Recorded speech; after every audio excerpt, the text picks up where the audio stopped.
Historical evolution in operations management. तो अगर आप हिस्ट्री नहीं समझते हैं तो मुझे नहीं लगता है कि आप फर्दर आगे उस सब्जेक्ट को समझ पाएंगे। किसी भी सब्जेक्ट से रिलेटेड, इवन मैनेजमेंट से भी रिलेटेड, आप लोगों ने देखा होगा ना कि प्रिंसिपल्स ऑफ मैनेजमेंट में आप लोगों ने साइंटिफिक एरा और बाकी सब डिस्कस किया था, ठीक है। इसी तरीके से अगर ऑपरेशंस मैनेजमेंट को अच्छे से समझना चाहते हैं तो हिस्ट्री को समझना बहुत ज्यादा जरूरी है, ठीक है। तो अगर हम हिस्ट्री के वाइज में देखें तो यहाँ पर देखिए 4 एरा में इसको ब्रेक किया गया है। First is cost focus era, है ना, second is quality focus, third is customization focus and fourth is globalization focus, ठीक है। तो आप देख पा रहे हैं कि कॉस्ट फोकस को भी 3 पार्ट में ब्रेक किया गया है। First is early concept, second is scientific management era जो आपने मैनेजमेंट में पढ़ा था, ठीक है, third is mass production era. तो इन तीनों का टाइमलाइन भी दिया गया है 1776 से 1880, मींस लगभग 100 इयर्स ये क्या चला, अर्ली कॉन्सेप्ट। मतलब सिर्फ पहले के टाइम पर क्या होता था, अच्छा इस कॉन्सेप्ट को समझ लेते हैं, कॉस्ट फोकस क्या है। तो पहले के टाइम पर सिर्फ कॉस्ट पर ही फोकस किया जाता था। आप सभी को पता है कि पहले कॉलोनियल मतलब अप्रोच था यहाँ पर, है ना। जनरली जो कुछ कंट्रीज थे वो ही पूरी मतलब अदर कंट्रीज पे राज करना चाहते थे, तो उन्होंने क्या किया, सभी को कॉलोनी बना लिया था, ठीक है, और वहां पर वो ट्रेड किया करते थे। तो वो उस मॉडल में क्या होता था कि पैसे वगैरह वो बहुत लोगों के पास हुआ नहीं करते थे, है ना। मोस्टली वो लोग टैक्स या इन्वेजन अलग अलग तरीकों से पैसे निकाल लेते थे। तो लोगों के पास सिर्फ एक तरीके से कह सकते हैं, वो जब भी मार्केट जाते थे तो क्या देखते थे, सस्ता सामान कहाँ मिल रहा है।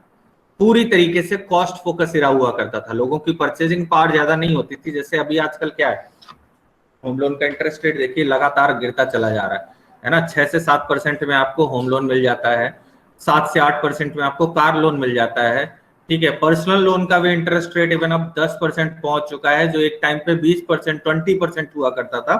अब 10.25, 10 से 11% में आपको अच्छे से पर्सनल लोन मिल जाता है, और वो भी रेंज भी कितनी, 50 लाख तक, है ना। पर्सनल लोन की भी जो लिमिट है वो 50 लाख तक है। कार भी जो भी आप चाहते हैं वो आप परचेज कर सकते हैं। तो ये क्या है, लिबरलाइजेशन का टाइम है, मींस आपकी परचेजिंग पावर को बढ़ा दिया गया है। तो अब आप सिर्फ कॉस्ट पर फोकस नहीं करेंगे, आप किस पर फोकस करेंगे, जो मैं ड्रीम करता था, जो मैं सोचता था, है ना, वैसा प्रोडक्ट मैं परचेज करूं, ठीक है। तो ये उस टाइम के या की बात करिए, उस टाइम के हिसाब से इसको सोचिए।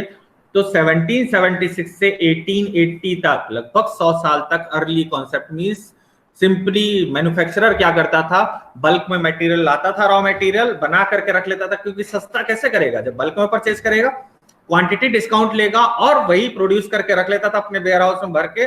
आपको लेना हो लीजिए सामान, नहीं लेना हो तो कोई बात नहीं, दूसरा कस्टमर ले लेगा, ठीक है। Means there was limited manufacturer and ample amount of buyer. ये सिचुएशन हुआ करती थी, इसलिए वो एरा क्या था, कॉस्ट फोकस, और उसमें भी अर्ली कॉन्सेप्ट, ठीक है। फिर आया आपका scientific management era. Scientific management era का कॉन्सेप्ट सभी को पता है कि साइंटिफिक मैनेजमेंट एरा में क्या बोला गया, टेलर आए, फेयोल आए, इन्होंने बोला कि कुछ साइंटिफिक टूल्स एंड टेक्निक्स का इस्तेमाल करिए और मैनेजमेंट टेक्निक्स को इंप्रूव करिए, जिससे कि प्रोडक्टिविटी बढ़ जाए, है ना। इनका प्राइम जो कंसर्न था वो क्या था, प्रोडक्टिविटी को बढ़ाना, ठीक है।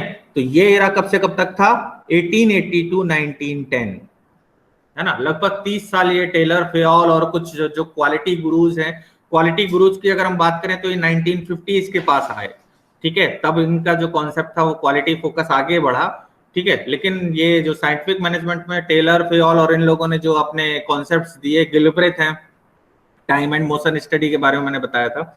तो इन सभी के नोटेबल कॉन्सेप्ट्स थे जो कि साइंटिफिक मैनेजमेंट एरा में आप पढ़ेंगे। तो ये भी किस टाइम पर है, कॉस्ट फोकस एरा में, ठीक है। इन्होंने ये नहीं कहा कि कॉस्ट के बजाय क्वालिटी में फोकस करो, इन्होंने कहा वर्कर की प्रोडक्टिविटी बढ़ा दो, हर एक वर्कर ज्यादा काम करना चाहिए, ज्यादा प्रोड्यूस करना चाहिए। Is it clear.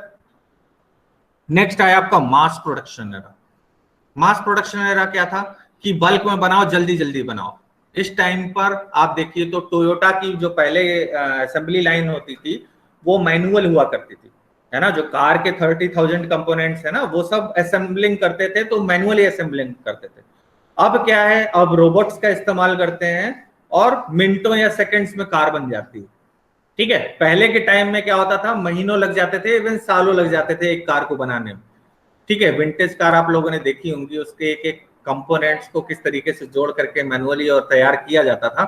तो ये मास प्रोडक्शन एरा है। मास प्रोडक्शन एरा में क्या बोला गया कि speed up your production, bulk में बनाइए, 24/7 बनाइए, क्योंकि कस्टमर की डिमांड ज्यादा है और मैन्युफैक्चरर क्या है, लिमिटेड। ठीक है, कॉस्ट से फोकस मत हटाओ, लेकिन जल्दी जल्दी बनाओ।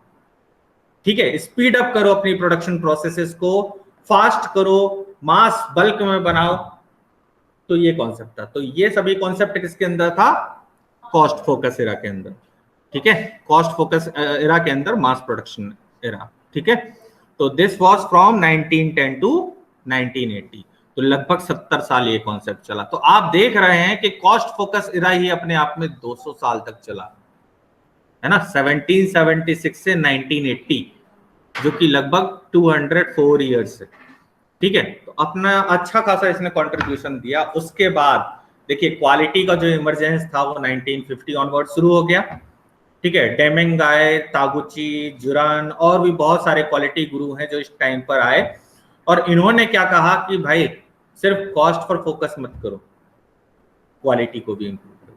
क्वालिटी क्या होती है, जैसा कस्टमर सोचता है। ठीक है, आप क्या सोचते हैं, अगर मेरी जेब में पैसा आएगा तो मैं क्या करूंगा, जो मेरे मन में है ना, वैसा घर में परचेज करूंगा, जो मेरे मन में है, जैसी मेरी इच्छा है वैसी मैं कार परचेज करूंगा, जो भी मेरे पैरामीटर।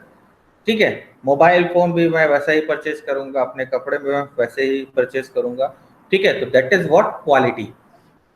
ठीक है ना, हर कोई IIT IIM की तैयारी करता है, क्यों करता है, कि उसे बेस्ट एजुकेशन मिले। ठीक है, हो नहीं पाता है तो फिर वो अदर ऑप्शन देखता है। ठीक है, लेकिन वो क्या है, क्वालिटी, परसेप्शन क्या है, IIT जाऊंगा तो अच्छी पढ़ाई होगी, क्या जरूरी है कि वहाँ फैकल्टी अच्छी हो, जिस स्ट्रीम में आप जाते हैं उसमें फैकल्टी अच्छी हो। जैसे हर एक IIT हर एक IIM का अपना स्पेशलाइजेशन है। कंप्यूटर साइंस करनी है, IIT कानपुर जाइए, उससे अच्छा कोई नहीं है ना। मैकेनिकल करनी है, IIT बॉम्बे जाइए, उससे अच्छा कोई नहीं है। ठीक है, मार्केटिंग मैनेजमेंट में अगर आपको MBA करना है या PGDM PGP post graduate program करना है तो IIM अहमदाबाद से अच्छा कोई नहीं है। ठीक है, तो हर एक कह सकते हैं ना उसकी फैकल्टी भी, मतलब, लेकिन सब क्या देखते हैं, चलो ठीक है, वहां पर अगर मुझे IB भी मिल गया तो भी मैं IIM का ही ब्रांड चाहता हूँ। क्यों चाहता हूँ, क्योंकि वो मेरा परसेप्शन है। ठीक है, मेरा परसेप्शन क्या होना चाहिए कि मेरे पास टैग लगा होना चाहिए IIM, है ना, ब्रांडिंग जो होनी चाहिए वो IIM की होनी चाहिए। ठीक है, स्पेशलाइजेशन क्या मिल रहा है वो उससे मुझे फर्क नहीं पड़ता, होता है लोग कॉम्प्रोमाइज कर लेते हैं। ठीक है, तो that is what quality parameters. तो क्वालिटी पैरामीटर्स सिचुएशनल होते हैं, परसेप्शन पर बेस्ड होते हैं। ठीक है, उन पैरामीटर्स को मैप करने का काम शुरू हुआ इस टाइम पर 1980 से 1995। ये भी, ये कौन सा एरा था, अगर आप हिस्ट्री में जाके देखेंगे तो ये लिबरलाइजेशन का एरा था। इंडिया में भी इसी टाइम पर 1992 के आसपास लिबरलाइजेशन हुआ है। उसके बाद इकोनॉमी जो क्लोज्ड इकोनॉमी हुआ करती थी उससे ओपन की गई। ठीक है, फॉरेन डायरेक्ट इन्वेस्टमेंट मिलना शुरू हो गया, लोगों की परचेजिंग पावर बढ़ने लगी। जैसे ही परचेजिंग पावर बढ़ती है तो क्या होता है, लोग क्वालिटी पैरामीटर को ध्यान रखने लगते हैं। ठीक है, अब इसके बाद आया अगला era, that is customization focus. Customization क्या होता है, और एक्सट्रीम क्वालिटी, मुझे अपना प्रोडक्ट अपने हिसाब से चाहिए। ठीक है, आप रेस्टोरेंट में जाते हैं, रेस्टोरेंट में ऑर्डर करते हैं तो क्या बोलते हैं, मिर्च कम रखना, नमक कम रखना, ठीक है, गार्लिक बढ़ा देना। ठीक है, तो व्हाट इज दैट, कस्टमाइजेशन। मतलब मैं आपका कस्टमर हूं, लेकिन जैसा बाकी के कस्टमर आप देख रहे हैं वैसा नहीं हूं, मुझे अपने हिसाब से प्रोडक्ट चाहिए, है ना। बहुत सारे लोग होते हैं बर्गर में वो प्याज नहीं पसंद करते हैं, है ना, अनियन हटा देना इसमें से, या टोमेटो हटा देना, या कुकुम्बर हटा देना, है ना। तो ये बोल देते हैं पहले ही जब काउंटर में जाते हैं। तो what is that, customization means quality में भी एक्सट्रीम, है ना। कार में हम देखते हैं तो एक्सेसरीज लगवा लेते हैं, फ्लैट हम लेते हैं तो रॉ फ्लैट लेते हैं और उसको अपने हिसाब से मॉड्यूलर करवाते हैं, है ना। मॉड्यूलर किचन होगी तो किचन का लेआउट भी मैं खुद डिजाइन करूंगा। ठीक है, फॉल सीलिंग करानी है कि नहीं करानी है वो मैं डिसाइड करूंगा। ठीक है, पेंट टेक्सचर कराना है, वॉलपेपर लगवाना है, ये सब मैं डिसाइड करूंगा। आप तो बस मुझे स्ट्रक्चर बना करके दे दीजिए, बाकी मैं देख लूंगा, है ना। तो व्हाट इज दैट, कस्टमाइजेशन। तो तो अब जो एरा आया 1995 से 2005, दैट वाज कस्टमाइजेशन फोकस, और 2000 के आसपास आया इंटरनेट, उसने क्या कर दिया, ग्लोबलाइजेशन फोकस। पहले जो कंपनियां सिर्फ एक एरिया में चल करके और वहीं खत्म हो जाया करती थी, ठीक है, अब क्या है, वही कंपनी ट्रांसनेशनल और ग्लोबल हो रही है। ठीक है, 2005 ऑनवर्ड जैसे जैसे इंटरनेट बढ़ने लगा, लॉजिस्टिक सर्विस बढ़ने लगी, उसके बाद से आप देखिए फेडेक्स, है ना, ये सब कंपनीज है जो कि अच्छे लॉजिस्टिक सर्विसेज प्रोवाइड कराते हैं, और इंटरनेट, ये सब कुछ इनेबलर्स थे जिसके थ्रू अब ग्लोबलाइजेशन होने लगा। Haldiram Bikaner more than 20 countries, है ना, अमूल मोर देन 40 कंट्रीज, ठीक है, mother dairy more than 40 countries, ठीक है, बाकी की और भी कंपनीज है, ब्रिटानिया मोर देन 175 कंट्रीज, ठीक है, तो that is what global presence.